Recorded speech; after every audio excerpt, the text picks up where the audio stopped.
Ah ben attends, où il est? Voilà. Salut tout le monde. On est le samedi 30 avril 2022. On est donc en atelier DMSO. Avant toute chose, je vais dire que je vais rappeler encore et encore que je ne suis pas médecin, que je ne suis pas pharmacien, que je ne suis pas pharmacologue ou chimiste ou je sais pas quoi. Non, je suis juste FIFO. Je rigole. Bref, en un mot, je ne fais pas partie du corps médical. D'accord. Voilà. L'atelier va se structurer en 4, 5 parties. Et j'aime les montras de façon séparée, parce que si quelqu'un cherche dilution, par exemple, du DMSO, pourra à ce moment-là aller directement à la vidéo dilution sans se taper les 3h30 d'atelier. Voilà. Donc je fais un très très très bref historique, vraiment très très bref pour dire ce qu'est le DMSO. Donc le DMSO a été synthétisé pour la première fois par un chimiste russe appelé Alexander Sedzev en 1866. Pendant plus de 80 ans, le DMSO a été quasiment ignoré, il était remisé sur une étagère. Puis dans les années 40, on a commencé à l'utiliser comme un solvant. En 1961, c'est le docteur Stanley Jacob, alors chef de l'équipe chargée des transplantations d'organes à l'université de l'Oregon, qui l'utilise pour la première fois pour préserver des organes et éviter la formation des cristaux de glace qui tueraient les tissus. Tout ce qui est gamètes, cellules, etc., c'est très fragile. Très vite, le docteur Stanley Jacob réalise qu'il a entre les mains un produit extrêmement vertueux sur le plan médical. Il prend conscience que de ces nombreuses propriétés thérapeutiques qui en font un produit extraordinaire pour de très nombreuses pathologies. Le DMSO a un très large spectre d'action. Il inclut le règne des plantes, des animaux et des humains, et il a conduit à la publication de dizaines de milliers d'articles dans la littérature scientifique. Il existe aussi des centaines de différents brevets déposés autour de l'aspect médical du DMSO. En un mot commençant, c'est pas un produit qu'on vous sort, d'accord, de je ne sais où en disant c'est vraiment un produit thérapeutique, voilà. Donc, on va démarrer tout de suite. Maintenant, je vous ai fait l'historique. Pour les gens que ça intéresse, allez fouiller sur le site DMSO pour tous. Vous avez les 5 livres en PDF en français. Vas-y, documentez-vous, allez travailler, regardez et devenez autonome au niveau de l'utilisation externe. D'accord? Oui, j'ai oublié de dire, l'atelier aujourd'hui est un atelier d'application externe. On n'est pas encore arrivé par l'expérience. Tant que moi, j'aurais pas fait l'expérience et Cassounet et j'aime, tant qu'on n'aura pas ingéré le DMSO, moi, je peux pas le conseiller, ça serait n'importe quoi. Donc, on est à l'étape première qui est l'application externe. Ok? Ce que j'ai découvert il y a 24 heures, c'est pour extraire le DMSO de la pulpe de l'arbre, il faut forcément utiliser beaucoup de produits chimiques. Voilà, c'est comme ça. Donc ils récupèrent le liquide qu'ils mettent dans des énormes bidons, voilà, et puis on va s'en servir comme dégraissant, décapant, antigel, etc. Voilà, donc ça c'est la qualité industrielle, le DMSO, qui est resté avec tous les résidus chimiques qui ont servi à l'extraire. Voilà, et puis on commence à l'épurer un tout petit peu, d'accord. On commence à retirer quelques résidus chimiques, et là on va tomber sur la qualité. Vous avez vu ce que je vous ai fait? Je vous ai mis un petit chat. Qualité vétérinaire, voilà. Donc c'est pas terrible, mais c'est quand même mieux que la qualité industrielle. On retire encore beaucoup de résidus et on arrive à la qualité pharmaceutique, d'accord, pH.EUR, c'est pharmacopée européenne, qui garantit qu'on a un produit de qualité pharmaceutique. D'accord, 99,9, ça c'est important. Et j'ai découvert hier la qualité médicale à 320 €. Oui, c'est possible. Et ça sert exclusivement justement à la cryoconservation des gamètes, des cellules, des moelles, etc. Mais c'est vraiment un produit auquel on a très peu accès. Enfin, voilà. Donc c'était juste, et peut-être, je pensais, peut-être est-ce aussi l'un des produits qu'on peut peut-être, comment on dit, perfuser. perfuser à certains humains qui en ont besoin. Donc voilà. Alors, je vais parler brièvement des propriétés du DMSO. D'accord? Très brièvement, c'est pareil. Prenez votre autonomie, allez voir, lisez, documentez-vous. Aujourd'hui, je ne vais pas citer de nom de maladie, hein, parce que sinon je rentrerai dans un truc et j'ai pas les compétences pour le faire. Mais allez vous documenter à partir des particularités, des propriétés du DMSO. Forcément, vous allez très vite trouver comment utiliser le DMSO. D'accord? Il y a une phrase que j'aime bien qui dit que le DMSO, il semble que le DMSO puisse s'attaquer à la maladie elle-même plutôt qu'à ses seuls symptômes. Et il semblerait que ce soit de gens qui témoignent de ça. C'est assez impressionnant, quoi. Hein. Voilà. Donc, il est analgésique, antalgique. Ça veut dire qu'il bloque la douleur. Bah, vous allez voir tout à l'heure. Hein. Vous direz, ah bah non, FIFO, moi j'ai toujours mal. Non, je rigole. C'est un anti-inflammatoire très très puissant. C'est un décongestionnant. Il est bactériostatique, fongistatique et virostatique. Il est aussi germicide. Quand je dis qu'il est bactériostatique, fongistatique et virostatique, c'est juste pour dire qu'il empêche la réplication, par exemple, de la bactérie. D'accord? Si on a toujours la colonie de bactéries, elle est toujours là, le DMSO ne pourra pas la détruire, ou que partiellement. Il empêche en fait le DMSO la réplication. Donc ça, c'est important hein, de... Voilà. Après, il accélère la cicatrisation des plaies. Voilà. Pas sur une plaie ouverte. Hein. Oui, ça non. Dès que c'est légèrement cicatrisé, refermé, on peut à ce moment-là utiliser le DMSO, mais pas sur une plaie ouverte. D'accord ? Sur les brûlures, paraît-il qu'il est spectaculaire sur les brûlures. Il y a des témoignages de gens. Bon, j'ai pas testé, mais voilà, je vous cafte ce qui est dit. Hein.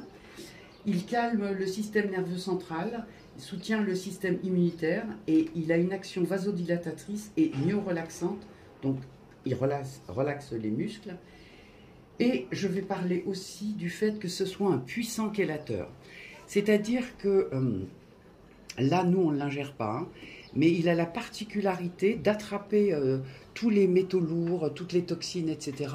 et très, très rapidement de les emmener, de les transporter en fait vers les émonctoires. D'où, si tu veux, quand on s'enduit d'une grande surface avec un taux de DMSO assez élevé, on est quand même obligé de faire attention justement à ce côté chélateur. D'accord? On ne fait pas, alors à plus forte raison quand on l'absorbe, mais il est vraiment, je veux dire, il a cette propriété de façon très puissante. D'accord? Bon, et il a bien sûr beaucoup d'autres propriétés. Ok? Je vais vous parler de ses contre-indications. Après, on va passer aux pratiques. Hein, mais là, je papote. Hein.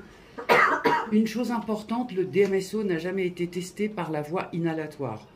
Donc, on ne commence pas à s'amuser à tester. Hein, à moins qu'on soit en présence de médecins ou je ne sais quoi. Mais voilà, je rappelle qu'il n'a jamais été testé par la voie inhalatoire. Ok? Il y a des contre-indications. Voilà. Ok. Donc les contre-indications des personnes allergiques au soufre. Alors, au sulfamide. Hein. Mais il y en a, en général, ils se connaissent. Hein. Donc, il vaut mieux voir avec le médecin pour ce genre de choses. Les lavements au DMSO sont fortement, je préfère le dire parce que les gens, ils n'entendent jamais, fortement déconseillés. Ok ? Il semble y avoir une grande incompatibilité entre le DMSO et l'alcool. C'est-à-dire que, ouais. Alors, nous, on est encore en application externe. Mais le jour où on passera à l'oral, je pense qu'il faudra vraiment, pour les gens qui boivent de l'alcool, faire attention. Alors, je ne sais plus si c'est 1 heure avant ou 1 heure après. Il y a une fois où ça annule l'alcool, une autre fois où ça l'exacerbe.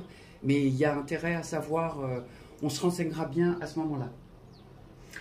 Donc le DMSO étant principalement métabolisé par le foie puis les reins, il peut être déconseillé aux personnes souffrant de problèmes rénaux et hépatiques. Il y a un test à faire. Si j'y pense tout à l'heure, je vous en parlerai du test. Voilà. Là, je vais vous apprendre ce qu'est l'escale. C'est un pense-bête que j'ai créé qui nous permet de déterminer pour chacun d'entre nous la bonne dilution, d'accord? La bonne dilution dont on a besoin, d'accord? Et que notre peau pourra supporter. Je reviens parce qu'une quinte de tout m'a perturbée. Je reviens sur les contre-indications. Important, écoutez. Ne pas appliquer sur un tatouage. Ah, alors, il semblerait qu'il y ait des qualités d'encre, mais des très nocives, qui étaient injectées sous la peau pour faire des tatouages. Si vous ne connaissez pas la qualité de l'encre, vous contournez toute la zone du tatouage, d'accord? Ne pas appliquer sur des prothèses. Voilà. Alors, pas directement, admettons que ce soit sur le sein. Ce qui serait bien, c'est de contourner toute la zone, d'accord? Toute la zone du sein. C'est-à-dire ne pas mettre directement sur le téton et sur le sein, etc. C'est complètement contourner pour ne pas être en contact avec les prothèses apparemment en silicone. Donc attention, quand on a été traité, on en parlera tout à l'heure, hein, on ne met aucun produit qui ne soit pas bio dans l'heure qui suit l'application. Mais ça, on en parlera.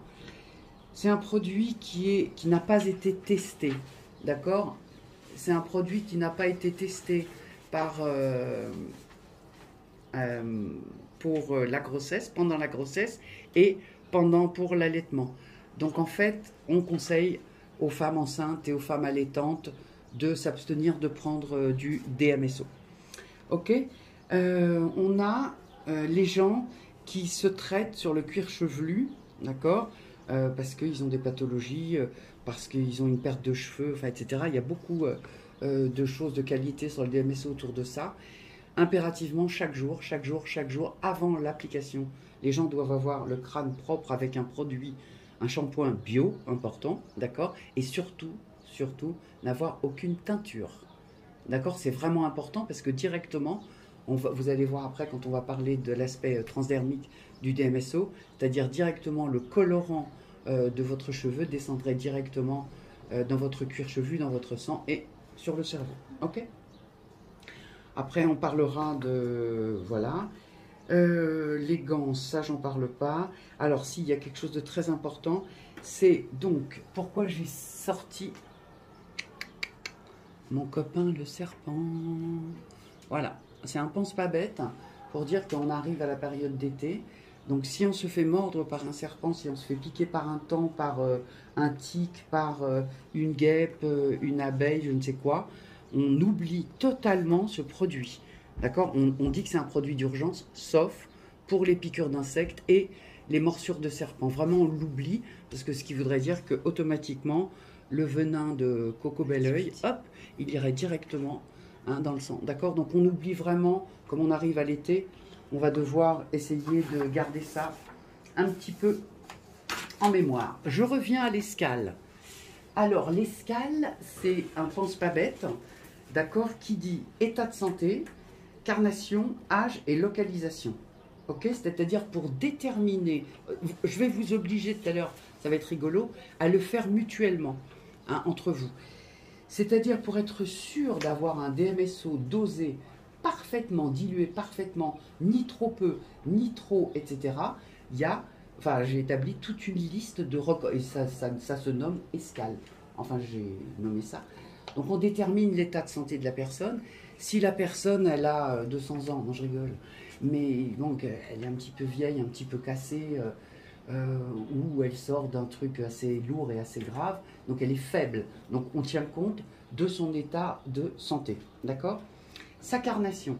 Carnation, c'est couleur de cheveux, couleur d'yeux, couleur de peau, hein, d'accord? Et plus les cheveux, yeux et peau sont clairs, plus vous avez levé la main sur la dilution. Hein, voilà, c'est-à-dire vraiment, faut vraiment faire attention à ça. Voilà. L'âge, plus les personnes sont âgées, plus elles ont une peau qui devient fine, et sur l'ensemble du corps. Hein.